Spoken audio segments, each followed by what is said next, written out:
Hello friends, मैं गौरव पांडे आज आपको इंग्लिश ग्रामर में बहुत ही इंपॉर्टेंट टॉपिक पढ़ाने वाला हूँ। तो आज हम इंग्लिश ग्रामर में डिटरमिनर्स पढ़ेंगे। डिटरमिनर्स इंग्लिश ग्रामर में बेस का काम करता है और आप कोई भी एग्जाम दें उसमें इंग्लिश ग्रामर पोर्शन में डिटरमिनर्स से ज़्यादा क्वेश्चन आते हैं। तो determiners is the most important topic in English grammar. तो इस वीडियो में हम डिटरमिनर्स होता क्या है, उसके टाइप्स क्या हैं और उनके यूजेस क्या हैं, इस बारे में डिटेल से डिस्कस करेंगे। तो आइए देखते हैं। मैं सबसे पहले एक एग्जांपल लिखता हूं। This water is clean. This water is clean. तो यहां देखिए, ये वाटर जो है आपका, इसके बारे में आपने पहले भी पढ़ चुका है कि ये आपकी नाउन है। ये नाउन है और ये एक वर्ड है जो इस नाउन के बारे में बता रहा है। तो ये बता रहा है कि यह पानी जो है क्लीन है, साफ है। तो ये जो वर्ड होगा आपका दिस, यही आपका डिटरमिनर्स होगा। तो देखिए, इससे हम कह सकते हैं कि डिटरमिनर वो वर्ड होता है जो कि नाउन के पहले आता है, comes before noun, and show how the noun is used, और उस नाउन को कैसे यूज करना है इस बारे में बताता है। तो ये आपने एग्जांपल देख लिया। दूसरा एग्जांपल भी देख सकते हैं।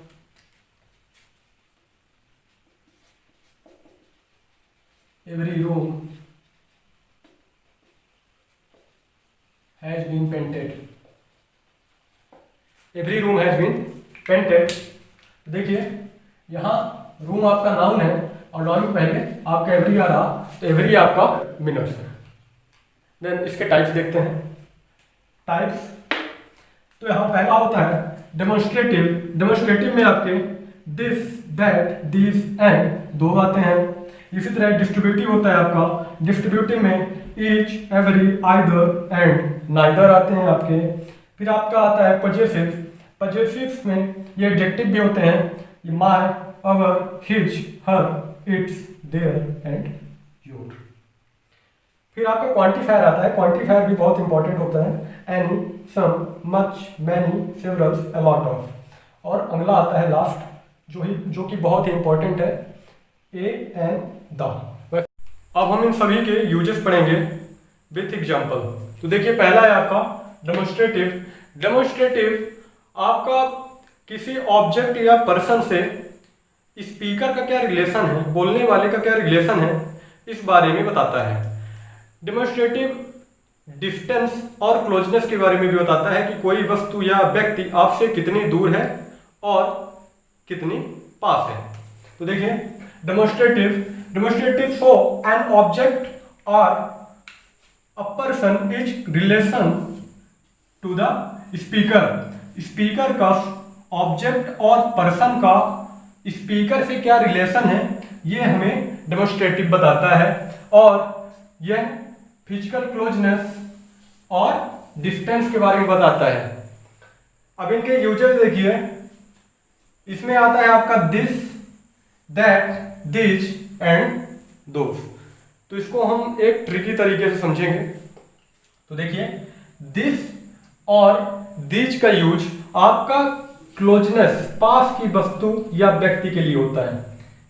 This and this are used for closeness. इन दोनों में डिफरेंस केवल इतना है कि दिस का यूज आप सिंगुलर नाउन, एक वचन के साथ करते हो, जबकि दिस का यूज आप प्लूरल नाउन के साथ करेंगे। इसको एग्जांपल से भी देख सकते हैं। This glass has to be wash. यहां ग्लास कितनी है आपकी, एक है, तो उसके साथ आप दिस का यूज करोगे। जबकि दूसरा एग्जांपल देखिए, दूसरे एग्जांपल में ग्लासेस हैं, बहुत सारी ग्लासेस हैं और ये प्लूरल नाउन होगा, इसलिए इसके साथ आप दीज का यूज करोगे। आगे है आपका that and those. That and those ये ठीक अपोजिट है दिस एंड दिस के। तो यहां देखिए, इनका यूज क्लोजनेस के लिए करते थे, जबकि इसका यूज डिस्टेंस के लिए करेंगे।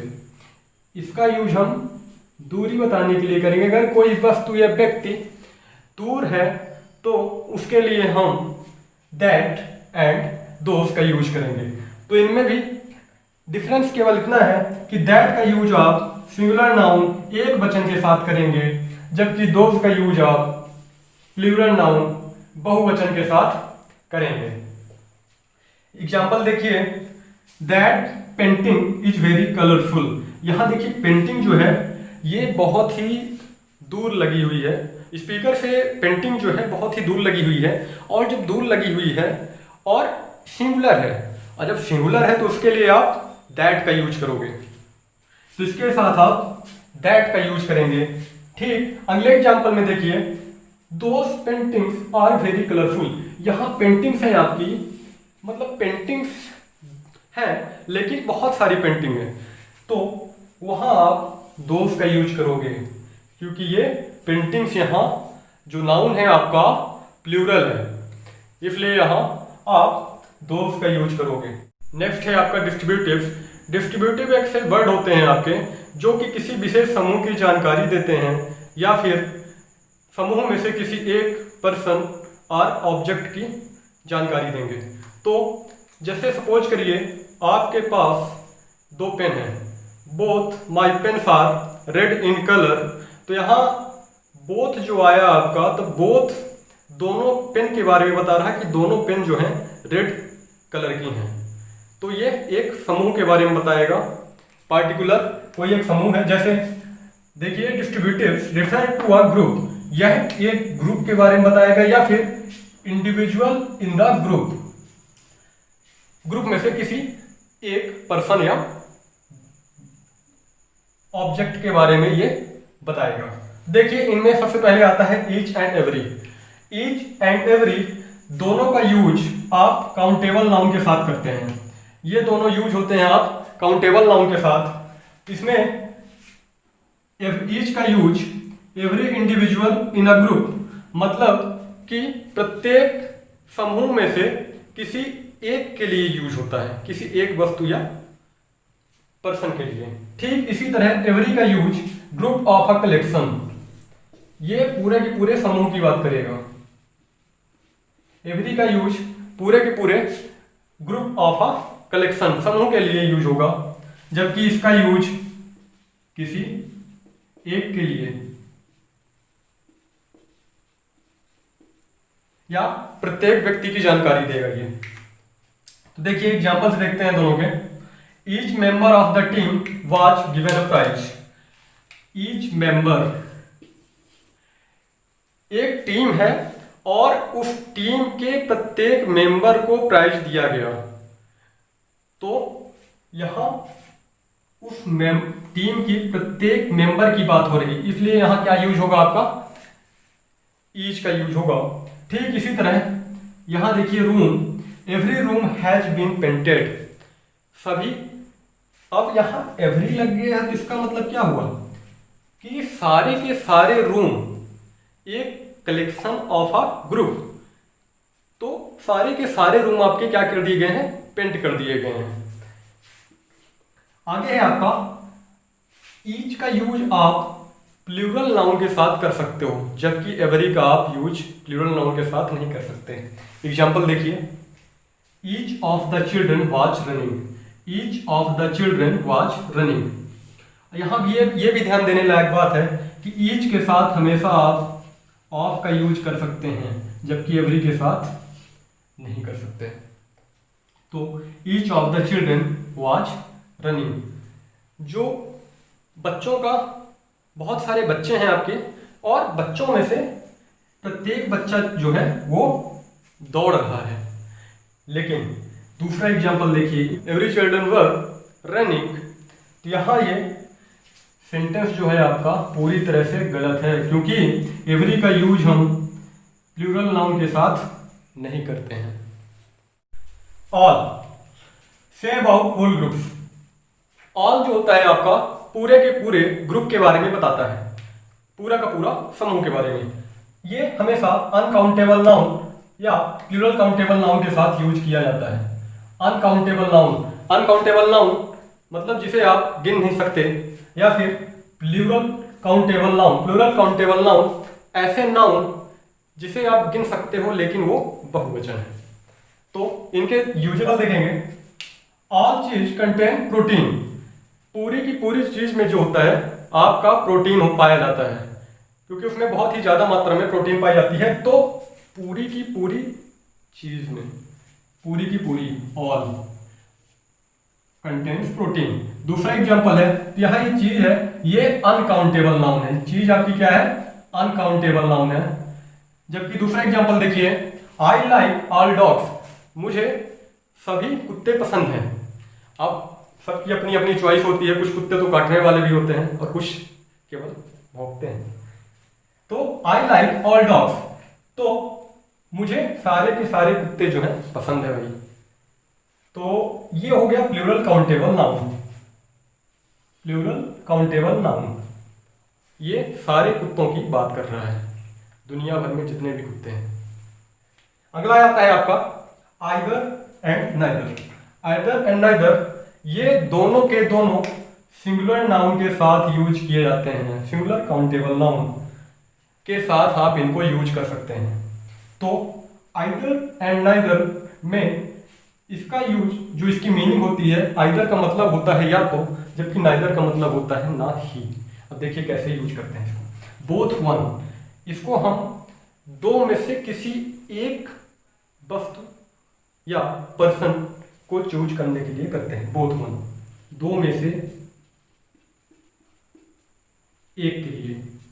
अगर दो में से एक को हमको चुनना है तो हम आइदर का यूज करेंगे। ठीक, नॉट आइदर या नन। नाइदर का यूज आप करेंगे किसके लिए, दो में से कोई नहीं, दोनों में से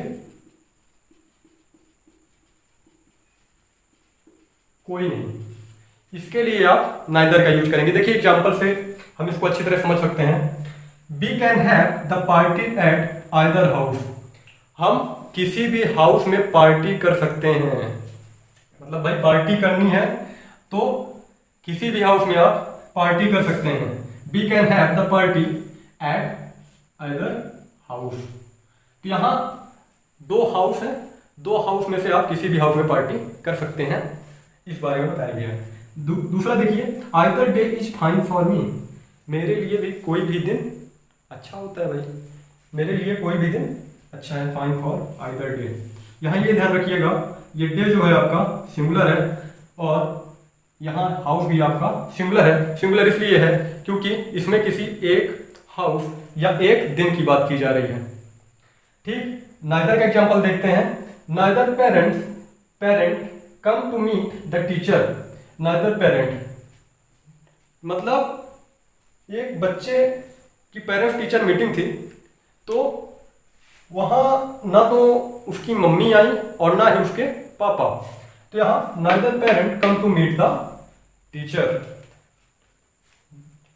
अगला एग्जांपल है आपका, नाइदर ड्रेस फिट हर, ना तो उसको ब्लू ड्रेस और ना ही रेड ड्रेस उसको फिट हो रही है, मतलब कोई भी ड्रेस उसे फिट नहीं हो रही है। हाँ, नाइदर का मतलब आपका हमेशा निगेटिव होता है, ये ध्यान रखिएगा। नेक्स्ट है आपका बोथ। बोथ देखिए, बोथ का यूज जो होता है दो के लिए होता है, दोनों के दोनों, बोथ दोनों के लिए। तो प्लूरल काउंटेबल नाउन के साथ यूज करते हैं। बोथ जैसे दो आएगा तो दो हमेशा आपका बहुवचन होगा, प्लूरल होगा, तो आप इसको हमेशा प्लूरल काउंटेबल नाउन के साथ यूज करेंगे। एग्जांपल देखिए, both pens are red in colour. Both pens are, यहाँ पेन्स देखिए, पेन एक पेन नहीं दो पेन है, अब दो पेन है तो वो क्या होगा, प्लूरल होगा आपका। तो यहाँ प्लूरल के साथ आप इसका यूज करेंगे, बोथ का यूज करेंगे। दोनों की दोनों पेन जो हैं वो कैसी हैं, रेड कलर की हैं।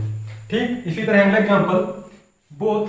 अब मैंने यहाँ ऑफ लिखा है, तो आप चाहें तो माई ब्रदर्स, यहाँ देखिए प्लूरल है, प्लूरल के साथ आप ऑफ का यूज कर सकते हैं। Both of my brothers are tall. तो आज हमने इस वीडियो में डिस्ट्रीब्यूटिव्स और डेमोन्स्ट्रेटिव के बारे में पढ़ा। नेक्स्ट वीडियो में हम पजेसिव, क्वांटिफायर एंड आर्टिकल के बारे में डिस्कस करेंगे। तब तक आप इसमें ज़्यादा से ज़्यादा प्रैक्टिस करें, क्योंकि ग्रामर आपकी प्रैक्टिस पे डिपेंड करती है। आप एक बार कॉन्सेप्ट समझिए और ज़्यादा से ज़्यादा प्रैक्टिस करिए। अगर आपने ज़्यादा से ज़्यादा प्रैक्टिस की तो आप इंग्लिश ग्रामर में एक्सपर्ट हो जाएंगे। तो मिलते हैं नेक्स्ट वीडियो में।